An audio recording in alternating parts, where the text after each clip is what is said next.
So good morning guys. तो चलिए start करते हैं आज की रिवीजन क्लास। बताइए तुर्कमेनिस्तान की राजधानी क्या है? एशगबत। करेंसी होती तुर्कमेनिस्तानी मनत। और अभी प्रेसिडेंट भी नए बन गए हैं, सरदार बर्दिमुखामेदोव। आपको याद होगा गेटवे टू हेल, नरक का द्वार जिसे कहा जाता है, वो यहीं पर है तुर्कमेनिस्तान में, जो भी चर्चा में भी था क्योंकि इसे बंद करने की तैयारी में है तुर्कमेनिस्तान। याद रखना, इसे कराकुम की चमक, शाइनिंग ऑफ कराकुम भी कहा जाता है। कराकुम मतलब, क्योंकि ये कराकुम डेजर्ट में है इसलिए बोलते हैं कराकुम, वहाँ पे है ये कराकुम डेजर्ट तुर्कमेनिस्तान में। अगला है, कौन सा सेंट्रल एशियन कंट्री यानी कि मध्य एशियाई देश शंघाई कोऑपरेशन ऑर्गेनाइजेशन का मेंबर नहीं है? तो याद रखना, पहले तो आपको ये याद हो कि मध्य एशियाई देश कितने हैं, 5 है। कजाकिस्तान, किर्गिस्तान, ताजिकिस्तान, उज्बेकिस्तान और तुर्कमेनिस्तान। तो इसका तो आंसर हो जाएगा तुर्कमेनिस्तान, जो कि शंघाई कोऑपरेशन ऑर्गेनाइजेशन का मेंबर नहीं है।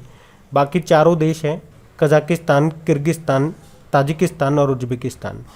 यहाँ पे मैं आपको बता दूं कि कजाकिस्तान के साथ हम लोग काजिंद एक्सरसाइज करते हैं, किर्गिस्तान के साथ खंजर एक्सरसाइज करते हैं और उज्बेकिस्तान के साथ दश्तलिक एक्सरसाइज करते हैं। अगला है, अच्छा अगला हम बढ़े उससे पहले आप मुझे बताओ शंघाई कोऑपरेशन ऑर्गेनाइजेशन का हेडक्वार्टर कहाँ पर है? अभी इसका नया 9th नंबर का मेंबर कौन सा बना और इसके नए प्रेसिडेंट कौन बन गए? अच्छा, अगर आपसे पूछे कि दुनिया का सबसे बड़ा लैंडलॉक कंट्री कौन सा है, तो आंसर होगा कजाकिस्तान, जिसके साथ हम काजिंद एक्सरसाइज करते हैं। इसकी कैपिटल नूर सुल्तान है। अच्छा बताओ, किस देश ने सुरेश रैना को स्पोर्ट्स आइकॉन से सम्मानित किया? मालदीव ने। और सुरेश रैना की ऑटोबायोग्राफी का नाम है believe what life and cricket taught me. Golden boy Neeraj Chopra, ये बुक को किसने लिखा है? नवदीप सिंह गिल ने। और नीरज चोपड़ा से कुछ इंपॉर्टेंट पॉइंट्स मैं आपको याद दिला दूं, जैसे कि अभी जनवरी में खेलों में उत्कृष्टता के लिए परम विशिष्ट सेवा पदक मिला उन्हें। ओलंपिक में गोल्ड जीतने वाले पहले एथलीट हैं, ये भारतीय एथलीट हैं, आप जानते ही हो। भाला फेंक से इनका संबंध है, हरियाणा से हैं। अभी टोक्यो ओलंपिक की बात करें तो 87.58 मीटर दूरी पे भाला फेंक करके इन्होंने गोल्ड जीता था।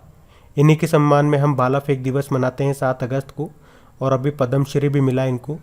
और अभी टाटा AIA लाइफ इंश्योरेंस के ब्रांड एम्बेसडर भी बने ये।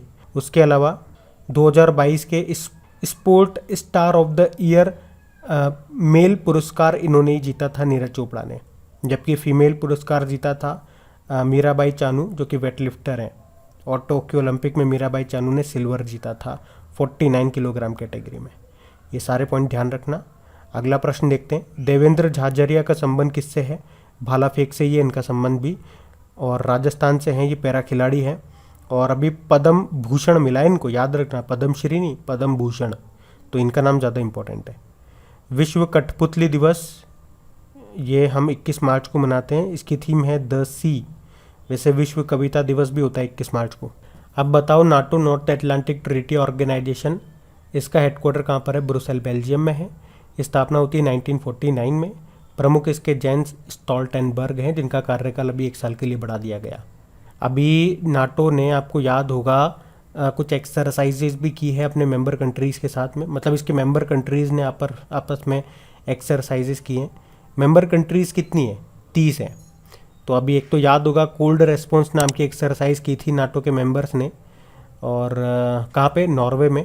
उससे पहले नेपच्यून स्ट्राइक 2022 की थी, कहाँ पे? भूमध्य सागर में, मेडिटेरियन सी में। बाकी फीफा वर्ल्ड कप 2022 ये कहाँ पे होगा? तो ये कतर में होगा। और अभी इसका ऑफिशियल स्पॉन्सर बन गया है कौन? बायजूस। और फीफा का हेडक्वार्टर कहाँ पर है? ज्यूरिख, स्विट्जरलैंड में है। और इसके अध्यक्ष कौन है? गियानी इन्फेनिटो हैं। अच्छा, 35वां सूरजकुंड अंतर्राष्ट्रीय शिल्प मेला, ये कहाँ पे आयोजित हुआ था? ये फरीदाबाद, हरियाणा में हुआ था। और 2 पॉइंट और याद रखना इससे कि इसका जो भागीदार देश है वो है उज्बेकिस्तान, और जो थीम स्टेट है वो है जम्मू कश्मीर। और हाँ गाइस, अनअकैडमी आपके लिए लेकर के आया है बढ़िया बैचेस, ताकि आपकी तैयारी हो एकदम पक्की। तो आज ही सब्सक्राइब करें अनअकैडमी प्लस। देखो, आपको बैचेस बिल्कुल बेसिक से लेके बिल्कुल हाई लेवल तक मिल जाएंगे। और जितने भी बैचेस हैं, जितने भी कोर्सेज हैं, उनमें आपको डेडिकेटेड डाउट सेशंस भी मिलेंगे। तो ये एक ऐसा मौका है जहां पे आप एडुकेटर्स के साथ लाइव इंटरेक्ट करके अपने डाउट्स को क्लियर कर सकते हैं। और इसी सब्सक्रिप्शन में आपको मॉक टेस्ट भी मिलेंगे, डिटेल्ड एनालिसिस और एक्सप्लेनेशन के साथ। तो अगर आप बैंक एग्जाम की तैयारी कर रहे हैं तो ये सही मौका है इस अपॉर्चुनिटी का लाभ उठाने का। और हां, बिना कोई वक्त जाया कीजिए सब्सक्राइब करें अनअकैडमी प्लस पर और इस मौके का फायदा उठाएं। तो करना क्या है, बेसिकली बिना कोई देरी किए जाइए और अनअकैडमी प्लस का सब्सक्रिप्शन ले लीजिए। और हाँ, सबसे इंपॉर्टेंट बात, मेरा कोड इस्तेमाल करना मत भूलिएगा। कौन सा? क्रैक एग्जाम 10, क्योंकि इसे यूज करते ही आपको 10% का इंस्टेंट डिस्काउंट मिल जाएगा, आपकी फीस कम हो जाएगी। तो जितने भी इंपॉर्टेंट लिंक्स हैं आपको नीचे डिस्क्रिप्शन में मिल जाएंगे, वहां जाकर के आप इसे चेक कर सकते हैं और इनका फायदा उठा सकते हैं। तो बताइए, विश्व ब्रेल दिवस कब मनाया गया? तो आंसर होगा 4 जनवरी को। अच्छा, ब्रेल लिपि जो होती है उसमें कितने डॉट होते हैं ये भी याद रखो, 6 डॉट होते हैं। प्रवासी भारतीय दिवस कब मनाया जाता है? 9 जनवरी को। क्यों? क्योंकि 9 जनवरी 1915 को महात्मा गांधी जी साउथ अफ्रीका से भारत लौटे थे, इसीलिए। और अगर मैं आपसे पूछूं महात्मा गांधी जी से रिलेटेड कुछ प्रश्न, जैसे कि चंपारण सत्याग्रह ये कब हुआ? 1917 में। ये बिहार में हुआ था और महात्मा गांधी जी का पहला सत्याग्रह यही था। एक प्रश्न का उत्तर और दो, महात्मा गांधी जी ने असहयोग आंदोलन किस घटना के बाद समाप्त करने की घोषणा की थी? वैसे ये जो असहयोग आंदोलन है शुरू कब होता है? 1920 में। और फरवरी 2022 में जो चौरी चौरा घटना हुई थी, कहाँ की है ये घटना? गोरखपुर उत्तर प्रदेश की घटना है। इस घटना में हिंसा होने के बाद असहयोग आंदोलन को 1922 में समाप्त कर दिया गया था। और महात्मा गांधी जी ने बताओ कांग्रेस के किस अधिवेशन की अध्यक्षता की? तो 1924 के बेलगांव अधिवेशन की। ये बेलगांव कहाँ पर है? कर्नाटक में है। और आपको याद होगा पूना पैक्ट किन के बीच हुआ था? महात्मा गांधी जी और BR अम्बेडकर के बीच में 1932 में। और किस जेल के अंदर होता है? यरवदा जेल जो है पुणे में। चलो अगले प्रश्न का उत्तर दो। विश्व हिंदी दिवस कब मनाया जाता है? 10 जनवरी को होता है। और राष्ट्र हिंदी दिवस 14 सितंबर को। अच्छा, विश्व हिंदी सचिवालय की स्थापना कहाँ पे की गई? मॉरिशस। बताओ वीर बाल दिवस कब मनाया जाएगा? 26 दिसंबर को मनाएंगे अब से हम हर साल। बाकी वर्ल्ड चिल्ड्रन डे तो आप जानते ही हो 20 नवंबर को मनाया जाता है। महामारी की तैयारी का अंतर्राष्ट्रीय दिवस, ये भी एक नया डे है, international day for epidemic preparedness, 27 दिसंबर को। राष्ट्रीय मानव तस्करी जागरूकता दिवस 11 जनवरी को, यानी कि nation human trafficking awareness day. और राष्ट्रीय युवा दिवस 12 जनवरी को होता है। इसकी थीम क्या थी? It's all in the mind. और अंतर्राष्ट्रीय युवा दिवस होता है 12 अगस्त को, जिस दिन को हम हाथी दिवस, एलिफेंट डे के रूप में भी मनाते हैं, वर्ल्ड एलिफेंट डे। और युवा से आपको याद आएगा 2021 में हमारे जो शिक्षा मंत्री हैं धर्मेंद्र प्रधान, और युवा से आपको याद आएगा 2021 में शिक्षा मंत्रालय ने युवा लेखकों को सलाह देने के लिए प्रधानमंत्री युवा योजना को शुरू किया था। यहाँ पे युवा का मतलब होता है वाई मतलब यंग, यू मतलब अपकमिंग, एंड VA मतलब हो गया वर्सेटाइल ऑथर्स। और 2021 में जो 2020 का ग्लोबल यूथ डेवलपमेंट इंडेक्स आया था उसमें भारत 122वें नंबर पे था, टॉप पे सिंगापुर था। बाकी बताओ नेशनल स्टार्टअप डे कब मनाएंगे? अब हम 16 जनवरी को, ये भी नया डे है। और पराक्रम दिवस ये 23 जनवरी को मनाते हैं हम, नेताजी सुभाष चंद्र बोस जी की जयंती को। और राष्ट्रीय बालिका दिवस होता है 24 जनवरी को। और 24 जनवरी को ही अंतर्राष्ट्रीय शिक्षा दिवस भी होता है, इंटरनेशनल एजुकेशन डे। और अंतर्राष्ट्रीय शिक्षा दिवस इंटरनेशनल एजुकेशन डे की थीम क्या रही इस बार? Changing course transforming education. अच्छा, राष्ट्रीय बालिका दिवस तो आपने बोल दिया 24 जनवरी। अगर पूछे अंतर्राष्ट्रीय बालिका दिवस, इंटरनेशनल गर्ल चाइल्ड डे 11 अक्टूबर को होता है। और नेशनल एजुकेशन डे होता है 11 नवंबर को, भारत के जो पहले शिक्षा मंत्री थे मौलाना अबुल कलाम आज़ाद, उनकी जयंती को। चलिए पुराने महीने के करंट अफेयर्स का भी रिवीजन कर लेते हैं। बताइए सिक्किम की राज्य मछली किसे घोषित किया गया? तो आंसर होगा कूपर महसीर को, जिसे केटली भी कहा जाता है। और वैसे भारत की राष्ट्रीय जलीय जीव एक्वेटिक एनिमल कौन सी है? गंगा नदी डॉल्फिन है। और कुछ समय पहले पंजाब का राजकीय जलीय जीव कौन बना था? सिंधु नदी डॉल्फिन, इसे बनाया गया था। बताओ भारत के 72वें ग्रैंड मास्टर कौन बने थे? ये बने थे ऋषभ गुहा। और आपको याद है भारत में पहली बार चेस एकेडमी कहाँ पे स्थापित होगी? भुवनेश्वर में।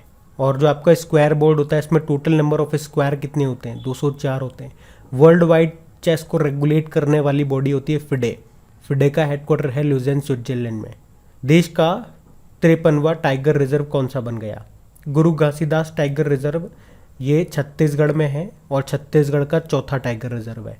किस IIT ने एक ऐसा उपकरण तैयार किया है जो कि बारिश की बूंदों से बिजली पैदा कर सकता है? IIT दिल्ली। और इसे liquid solid interface tribo electric nano generator नाम दिया गया है। चलिए बताइए पंजाब के नए मुख्यमंत्री कौन बन गए? आम आदमी पार्टी के हैं भगवंत मान। फिनो पेमेंट बैंक के ब्रांड एम्बेसडर कौन बने? पंकज त्रिपाठी। और फिनो पेमेंट बैंक की स्थापना होती है इसकी 2006 में, मुंबई में हेडक्वार्टर है। एमडी सीओ ऋषि गुप्ता है। केंद्रीय मंत्रिमंडल ने दूरसंचार क्षेत्र में कितने प्रतिशत एफडीआई को मंजूरी दी थी? 100%। और आपको याद होगा वित्त वर्ष 2020-21 में सबसे ज़्यादा एफडीआई कहाँ से आया था? सिंगापुर से। किस राज्य में आया था? गुजरात में। Shining Sikh youth of India नाम की बुक को किसने लिखा? डॉक्टर प्रभलीन सिंह ने। और इसको लॉन्च किया था हमारे रक्षा मंत्री राजनाथ सिंह ने। किसने एशियन स्नूकर चैंपियनशिप 2021 का खिताब जीता? पंकज आडवाणी। ये खिताब लगातार उन्होंने दूसरी बार जीता था। चलिए बताइए भारत ने किस देश के साथ समुद्र शक्ति अभ्यास का आयोजन किया था? इंडोनेशिया के साथ में करते हैं समुद्र शक्ति नाम का अभ्यास। अब हम कल के करंट अफेयर्स को रिवाइज करेंगे। चलिए बताइए जापान के नए प्रधानमंत्री कौन बने थे अभी? Fumio Kishida. संविधान, संस्कृति और राष्ट्र ये बुक है, इसके लेखक कौन है? जो राजस्थान के गवर्नर है कलराज मिश्र।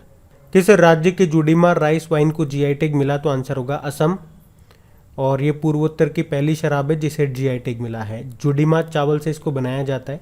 दिमासा समुदाय जो है वो इसको बनाने का काम करता है। विश्व हृदय दिवस कब मनाया जाता है? तो आंसर होगा 29 सितंबर को। इसकी थीम थी use heart to connect. Tunisia की पहली महिला प्रधानमंत्री के रूप में किसे नामित किया गया? नजला बोदेन को। ट्यूनीशिया की कैपिटल ट्यूनिस है। करेंसी है ट्यूनीशियन दिनार। प्रेसिडेंट है केस सैयद। केंद्र सरकार ने मिड डे मील योजना का नाम बदलकर क्या कर दिया? तो आंसर होगा प्रधानमंत्री पोषण योजना। और पोषण अभियान के बारे में आपको पता होगा जो कि शुरू होता है 8 मार्च 2018 को, जिस दिन अंतर्राष्ट्रीय महिला दिवस होता है। कहाँ से? राजस्थान के झुंझुनू से। और आपको याद होगा सितंबर महीने को पोषण माह के रूप में मनाया जाता है। अच्छा, गुजरात की पहली महिला विधानसभा अध्यक्ष कौन बनी? नीमाबेन आचार्य। और आपको याद है भाविनाबेन पटेल के बारे में? ये टोक्यो पैरालंपिक जो इवेंट हुआ था उसमें सिल्वर जीता था टेबल टेनिस में। टेबल टेनिस प्लेयर हैं ये। बुनकर सेवा और डिज़ाइन संसाधन केंद्र ये कहाँ पे स्थापित करने की घोषणा की गई? कुल्लू हिमाचल प्रदेश में।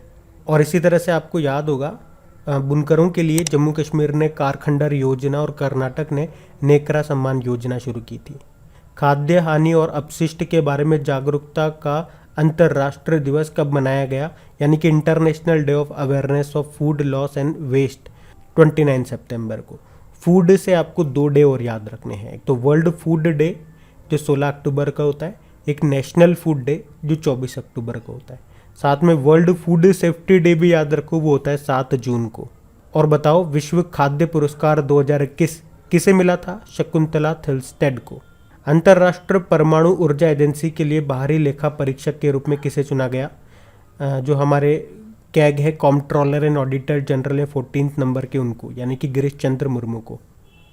तो आपसे पूछा था देश का पहला स्किल इंडिया इंटरनेशनल सेंटर कहाँ पे स्थापित किया जाएगा? तो आंसर होगा भुवनेश्वर में, उड़ीसा की कैपिटल भुवनेश्वर में। विश्व विरासत दिवस वर्ल्ड हेरिटेज डे हमने 18 अप्रैल को मनाया। इसकी क्या थीम थी? हेरिटेज इन क्लाइमेट। दृष्टिबाधित लोगों के लिए देश का पहला रेडियो चैनल अभी लॉन्च किया गया, उसका नाम क्या है? रेडियो अक्ष। कहाँ पे लॉन्च किया? नागपुर में। और रेडियो से याद आएगा वर्ल्ड रेडियो डे 13 फरवरी को मनाते हैं। 13 फरवरी को ही राष्ट्रीय महिला दिवस भी मनाते हैं। अभी आईपीएल में 150 विकेट लेने वाले पहले भारतीय खिलाड़ी कौन बन गए? भुवनेश्वर कुमार। और पूरे विश्व में बात करोगे तो ये तीसरे खिलाड़ी हैं ऐसा करने वाले हैं। पहले ड्वेन ब्रावो हैं 174 विकेट लिए, दूसरे नंबर पे लसित मलिंगा हैं 170 विकेट के साथ, और तीसरे नंबर पे भुवनेश्वर कुमार 150 विकेट के साथ। फिर बताइए प्रधानमंत्री नरेंद्र मोदी किस राज्य में वैश्विक आयुष निवेश एवं नवाचार शिखर सम्मेलन को शुरू करेंगे? तो आंसर होगा गुजरात के गांधीनगर में। आप बताइए किस भारतीय तैराक ने दानिश ओपन समरी मीट में पुरुषों की 200 मीटर बटरफ्लाई में स्वर्ण पदक जीता? तो आंसर होगा साजन प्रकाश। बताइए किसने पंचकुला में north India body building championship को जीता? तो आंसर होगा मनदीप सिंह, ये चंडीगढ़ से हैं। विश्व हीमोफीलिया दिवस कब मनाया गया? तो आंसर होगा 17 अप्रैल को। WHO global centre for traditional medicine की आधारशिला कहाँ पे रखी गई? तो आंसर होगा जामनगर में। सेना कमांडरों का सम्मेलन किस शहर में आयोजित किया गया? तो आंसर होगा नई दिल्ली में। और चर्चा में रही साइक्लोपियन दीवार ये किस राज्य में है? तो आंसर होगा बिहार में। बिहार में नालंदा के राजगीर की पहाड़ियों पर है ये, और अभी बिहार सरकार ने इसको यूनेस्को में शामिल करने का प्रस्ताव भेजा है। तो गाइज़ ये था आज का आपका रिवीजन वाला सेशन अच्छा लगा है तो लाइक करके शेयर ज़रूर कीजिएगा। Thank you.